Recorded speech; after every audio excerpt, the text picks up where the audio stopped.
नमस्कार, मैं चुनचुन कुमार। स्वागत है झारखंडी हिंदी न्यूज पर। चलिए जानते हैं आज की छोटी बड़ी सभी महत्वपूर्ण खबरों को। अमृत सिद्धि योग में करे मां सरस्वती की वंदना, जाने पूजा का शुभ मुहूर्त। बसंत पंचमी 16 फरवरी को है। इस दिन विद्या की देवी मां सरस्वती की पूजा अर्चना होगी। मां सरस्वती की उत्पत्ति दुर्गा के 5वें रूप स्कंद माता से हुई है। श्वेत वस्त्र, हाथों में वीणा, धर्म ग्रंथ धारण किए हुए मां सरस्वती जगत में ज्ञान की बारिश करती है। विशेषकर विद्यार्थी वर्ग मां सरस्वती की आराधना जरूर करते हैं। राज्य में विभिन्न शिक्षण संस्थानों के अलावा अन्य स्थानों पर मूर्ति स्थापित कर ज्ञान की देवी की पूजा होती है। स्पीकर कोर्ट में बोले पूर्व विधायक राजकुमार यादव, बाबूलाल ने किया जनादेश का अपमान, रद्द हो सदस्यता। झारखंड विधानसभा के स्पीकर न्यायाधिकरण में सोमवार को बाबूलाल मरांडी के खिलाफ दर्ज 4 मामलों पर सुनवाई हुई। सुनवाई के दौरान पूर्व विधायक राजकुमार यादव ने अपना पक्ष रखते हुए कहा कि बाबूलाल मरांडी ने जनादेश का अपमान किया है। यह मामला 10वीं अनुसूची से संबंधित है, इसलिए उनकी सदस्यता रद्द होनी चाहिए। सुनवाई के दौरान बाबूलाल मरांडी की ओर से उनके अधिवक्ता RN सहाय ने जारी नोटिस के जवाब में स्पीकर न्यायाधिकरण में लिखित जवाब दाखिल किया। रिम्स में बड़ी लापरवाही, परिजनों से कहा मृतक का कोरोना सैंपल लेने, इनकार करने पर पोस्टमार्टम नहीं करने की धमकी। रिम्स में लापरवाही के कई किस्से हर दिन उजागर होते हैं, लेकिन यह रिम्स प्रबंधन है जिसे इसकी कोई सूद नहीं। प्रबंधन की लापरवाही से जुड़ा ऐसा ही एक मामला सोमवार को प्रकाश में आया है। अस्पताल के पोस्टमार्टम हाउस से जुड़ा मामला है। यहाँ मृतक के परिजनों को लैब टेक्नीशियन बनकर अपने मृत परिजन का कोरोना जांच के लिए सैंपल लेना पड़ रहा है। वहीं पोस्टमार्टम के लिए खुद ट्रॉलीमैन बनकर शव को धकेलकर पोस्टमार्टम हाउस के अंदर ले जाना परिजनों की मजबूरी हो गई है। बताते चले कि पोस्टमार्टम हाउस में 5 कर्मचारी होने के बावजूद भी मरीज के परिजनों को खुद कोरोना सैंपल लेना पड़ा। रांची में दवा दुकान से भारी मात्रा में प्रतिबंधित नशीली दवा बरामद, एक हिरासत में। रांची में सोमवार को एक दवा दुकान से भारी मात्रा में नशीली दवा बरामद की गई है। रांची के SSP सुरेंद्र कुमार झा को मिली गुप्त सूचना के आधार पर रांची पुलिस और ड्रग कंट्रोल की टीम ने जोड़ा तालाब बरियातू स्थित साक्षी मेडिकल दुकान में छापेमारी की। यहां भारी मात्रा में नशीली व प्रतिबंधित दवा बरामद हुई है। कफ सिरप सहित कई नशीली टैबलेट को जब्त किया गया है। मामले में एक व्यक्ति को हिरासत में लिया गया है। बरियातू थाना की पुलिस ने उससे पूछताछ के बाद ड्रग कंट्रोल की टीम को सौंप दिया है। कोडरमा जंक्शन से सभी एक्सप्रेस व पैसेंजर ट्रेन चलाने की उम्मीद। कोरोना की वजह से भारतीय रेल व्यवस्था पूरी तरह से बेपटरी हो गई थी। संक्रमण की रफ्तार कम होने के साथ ही इसकी गति बढ़ाने की गत 6 माह से कोशिश की जा रही है, लेकिन अभी तक पर्याप्त सफलता नहीं मिली है। अभी केवल कोविड स्पेशल ट्रेनें ही चल रही है। हालांकि आगामी त्योहारी सीजन को देखते हुए रेलवे प्रशासन ने अब व्यवस्था को पूरी तरह से ट्रैक पर लाने का फैसला किया है। इसी क्रम में धनबाद रेल मंडल की ओर से सभी एक्सप्रेस व पैसेंजर ट्रेनों को चलाने से पूर्व की तैयारी को अंतिम रूप दिया जा रहा है। मार्च का महीना त्योहार का महीना होगा। ऐसे में यात्रियों की संख्या बढ़ने का अनुमान है। उससे निपटने के लिए एक्सप्रेस और पैसेंजर ट्रेनों का परिचालन शुरू किया जाएगा। पूरा होने वाला है गोड्डा का दिल्ली वाला सपना। आजादी के बाद पहली बार ऐसा होगा। झारखंड के गोड्डा जिला मुख्यालय से रेल सेवा शुरू किए जाने को लेकर तैयारी आखिरी दौर में है। अगले सप्ताह किसी भी दिन कमीशन ऑफ रेलवे सेफ्टी यानी CRS निरीक्षण किए जाने की उम्मीद है। हालांकि 15 फरवरी को ही हसदिया गोड्डा लाइन का CRS किया जाना था, मगर अब अगले सप्ताह किसी भी दिन ये प्रक्रिया पूरी की जा सकती है। कमीशन ऑफ रेलवे सेफ्टी की प्रक्रिया पूरी किए जाने के बाद नवनिर्मित गोड्डा रेलवे स्टेशन से रेल परिचालन शुरू किए जाने का मार्ग प्रशस्त हो जाएगा। बाहर से खनिज लाकर बेचने पर लगी रोक पर हाईकोर्ट ने सरकार से मांगा जवाब। झारखंड हाईकोर्ट के जस्टिस राजेश शंकर की अदालत में सोमवार को राज्य के बाहर से खनिज लाकर बेचने पर रोक लगाने के आदेश के खिलाफ दाखिल याचिका पर सुनवाई हुई। सुनवाई के बाद अदालत ने इस मामले में राज्य सरकार से जवाब मांगा है। इस मामले में अब 6 सप्ताह बाद सुनवाई होगी। इस संबंध में Balaji industries engineering private limited की ओर से हाईकोर्ट में याचिका दाखिल कर खनिज एवं भूतत्व विभाग के आदेश को चुनौती दी गई है। पलामू के मेदिनीनगर के रिमांड होम में छापेमारी, 10 मोबाइल समेत मिले कई आपत्तिजनक सामान। मेदिनीनगर के रिमांड होम में छापेमारी के दौरान मोबाइल सहित कई आपत्तिजनक सामान मिले हैं। सोमवार को मेदिनीनगर सदर अनुमंडल पदाधिकारी अजय बड़ाइक के नेतृत्व में रिमांड होम में छापेमारी की गई। इस दौरान रिमांड होम की गहन तलाशी की गई, जिसमें 10 मोबाइल, 4 मोबाइल चार्जर, बैटरी, खैनी सहित कई आपत्तिजनक सामान मिले हैं। इस रिमांड होम में करीब 82 लोग बंद हैं, जिनकी उम्र 18 साल से कम है। प्रशासन को सूचना मिली थी कि मेदिनीनगर के रिमांड होम में मोबाइल समेत अन्य सामानों का धड़ल्ले से उपयोग हो रहा है। लातेहार उपायुक्त ने कहा, इलाज के अभाव में ना जाए किसी की जान।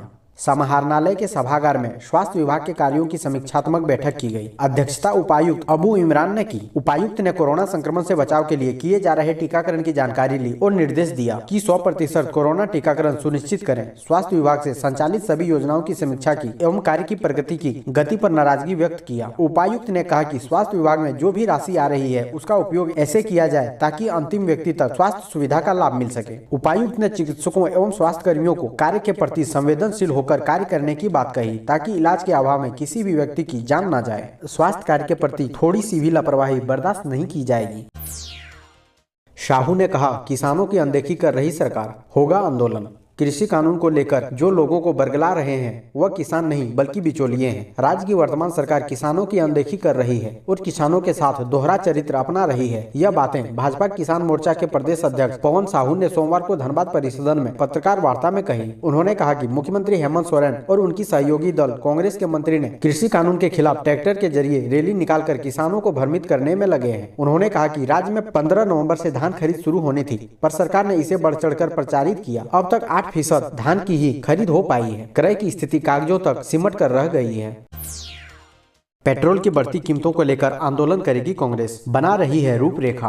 प्रदेश कांग्रेस कमेटी के प्रवक्ता आलोक दुबे, लाल किशोरनाथ सहदेव व डॉक्टर राजेश गुप्ता ने पेट्रोल डीजल की कीमतों में लगातार हो रही बढ़ोतरी पर चिंता जताते हुए कहा कि ऐसा पहली बार हुआ है कि पेट्रोल की कीमत 3 अंकों में 100 रुपए तक पहुंच जाने के कारण मध्य प्रदेश के कई पेट्रोल पंप में बिक्री को ही बंद कर देना पड़ा, क्योंकि पेट्रोल पंप की पुरानी मशीनों में 3 डिजिट के दाम डिस्प्ले ही नहीं हो पा रहे हैं। कांग्रेस पार्टी पेट्रोल डीजल की कीमत में बढ़ोतरी के खिलाफ राज्य में व्यापक जन आंदोलन की रूपरेखा तय कर रही है। जल्द ही विचार विमर्श के बाद राज्यव्यापी आंदोलन की शुरुआत की जाएगी।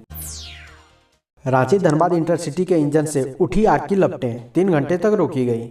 रांची रेलवे स्टेशन से धनबाद जाने वाली रांची धनबाद स्पेशल ट्रेन का इंजन खराब हो गया। घटना रविवार की रात की है। इस ट्रेन का इंजन कीता रेलवे स्टेशन पर खराब हुआ है। ट्रेन रांची से शाम 7:05 पर खुली थी। जब ट्रेन कीता पहुंची तो वहीं इसका इंजन खराब हो गया। ड्राइवर ने इंजन से चिंगारी उठती देखी। इसके बाद ट्रेन को रोका गया और रेलवे के आला अधिकारियों को इसकी सूचना दी गई। रेलवे स्टेशन पर ट्रेन तकरीबन 3 घंटे तक खड़ी रही।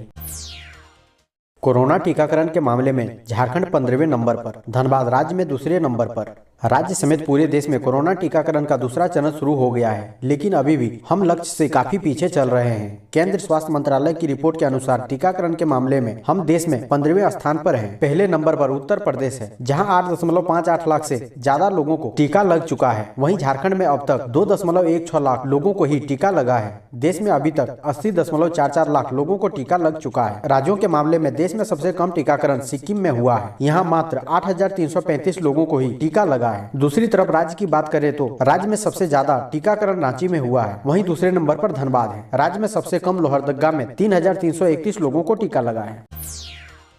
गिरिडीह में महिला व 2 बच्चियां जिंदा जली, खाट में आग पकड़ने से हुई मौत। झारखंड के गिरिडीह जिले में ठंड से बचने के लिए बोरसी का सहारा लेकर सो रही एक महिला व 2 बच्चियां जिंदा जल गई। घटना बिरनी थाना क्षेत्र के बलगो पंचायत अंतर्गत सैलेडी गांव की है। मृतकों में स्वर्गीय हुरो साव की पत्नी मुद्रिका देवी व मुद्रिका की बेटी गुड़िया कुमारी और नतनी झुलिया कुमारी शामिल है। इस घटना से एक और जहाँ पूरे गाँव में मातम पसरा हुआ है, वहीं घटना के बाद परिजनों का रो रो कर बुरा हाल है। घटना के संबंध में बताया जाता है कि मुद्रिका देवी अपनी बेटी गुड़िया व नतनी झुलसी के साथ सोई हुई थी। ठंड से बचने के लिए खाट के नीचे बोरसी जलाकर रखी गई थी।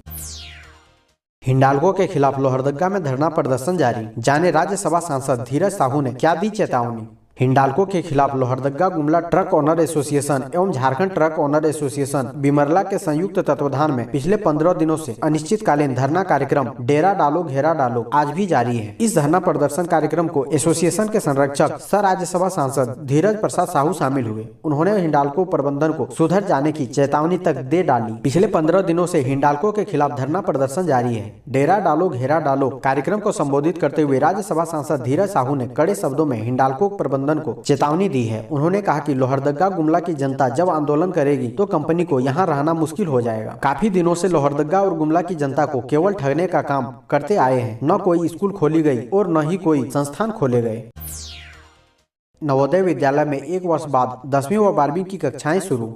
वैश्विक महामारी कोरोना के कारण पिछले 11 महीनों से बंद बड़सोल स्थित जवाहर नवोदय विद्यालय 10वीं व 12वीं के विद्यार्थियों के लिए खोल दिया गया है। यह जानकारी देते हुए विद्यालय के प्राचार्य डॉक्टर आर.के. सिंह ने बताया कि 20 मार्च 2020 से राज्य के सभी जवाहर नवोदय विद्यालय को बंद कर दिया गया था। विद्यालय को उनके अभिभावकों के साथ अगले आदेश तक घर भेज दिया गया था। CBSE की चल रही परीक्षाएं भी अगले आदेश तक रोक दी गई थी। अब धीरे धीरे लॉकडाउन हटाया जा रहा है। जीवन से जुड़ी गतिविधियों को गति दी जा रही है। बोर्ड की परीक्षा देने वाले विद्यार्थियों को अधिक दिनों तक घर में बंद रखना उचित नहीं है। केंद्र व राज्य सरकार द्वारा तैयार किए गए कोरोना प्रोटोकॉल व गाइडलाइन का अनुपालन कर इस वर्ष बोर्ड परीक्षा में शामिल होने वाले 11वीं व 12वीं के विद्यार्थियों के लिए विद्यालय खोल दिया गया है, ताकि ऐसे विद्यार्थियों के लिए भौतिक रूप से कक्षाएं संचालित की जा सके। शिक्षक विद्यार्थियों को पूर्व की तरह कक्षाओं में पढ़ा सके।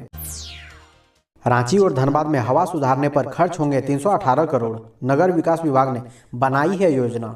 झारखंड के रांची और धनबाद शहरों में आसपास की हवा शुद्ध करने पर 318 करोड़ रुपए खर्च होंगे। नगर विकास विभाग ने इसकी योजना बनाई है। इसके लिए 15वें वित्त आयोग की अनुशंसा पर 10 लाख से अधिक आबादी वाले शहरों के लिए यह राशि मिलेगी। अन्य विकास विभाग की ओर से यह राशि आबादी वाले इलाकों में परिवेश की हवा की गुणवत्ता पर खर्च होंगे। ठोस कचरा प्रबंधन पर भी इसी के तहत राशि खर्च की जानी है। केंद्रीय वन एवं पर्यावरण मंत्रालय ने 2020 से 25 तक के लिए शहरों की वायु गुणवत्ता सुधारने के लिए वर्षवार लक्ष्य तय किया है। इसी के तहत झारखंड में भी योजना बनाई जा रही है। लापता सरकारी सेवकों के आश्रितों के लिए खुशखबरी। झारखंड की हेमंत सोरेन सरकार देगी अनुकंपा पर नौकरी। जानिए क्या है प्रावधान।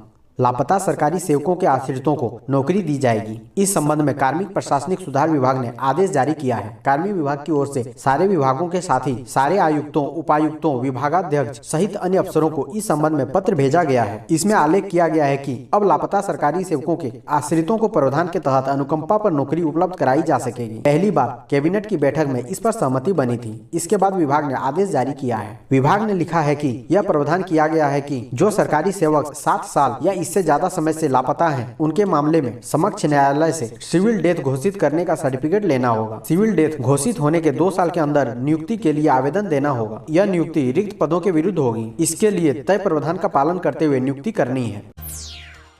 चंपई सोरेन ने कहा, राज्य की खनिज संपदा उद्योगपतियों को बेचने का काम कर रही केंद्र सरकार। मंत्री चंपई सोरेन ने कहा कि झारखंड राज्य खनिज संपदाओं से परिपूर्ण है, फिर भी यहाँ रहने वाले आदिवासी मूलवासी समुदाय में शिक्षा के साथ साथ जानकारी का अभाव है। केंद्र सरकार आदिवासी मूलवासी समुदाय की इसी कमजोरी का फायदा उठा रही है। केंद्र सरकार की जनता को लूटने के इरादे से मऊ भंडार स्थित हिंदुस्तान कॉपर लिमिटेड द्वारा तैयार ताम्र, जादूगोड़ा स्थित यूरेनियम कॉर्पोरेशन लिमिटेड से मिसाइल बनाने के लिए यूरेनियम, पोटका माइन से सोना जैसी बेशकीमती खनिज संपदाओं को गुजरात, दिल्ली, मुंबई समेत बड़े शहरों के उद्योगपतियों को बेचने का काम कर रही है। जबकि हेमंत सोरेन की सरकार ने जनता की तकलीफ को समझने का काम किया है। लॉकडाउन की स्थिति को देखते हुए विभिन्न राज्यों में मजदूरी करने गए लाखों मजदूरों को हवाई जहाज से वापस झारखंड लाया गया। इसलिए आवश्यकता है आदिवासी मूलवासी को एकजुट होने की, तभी ग्रामीण क्षेत्रों का कमान संभालने योग्य बन सकता है।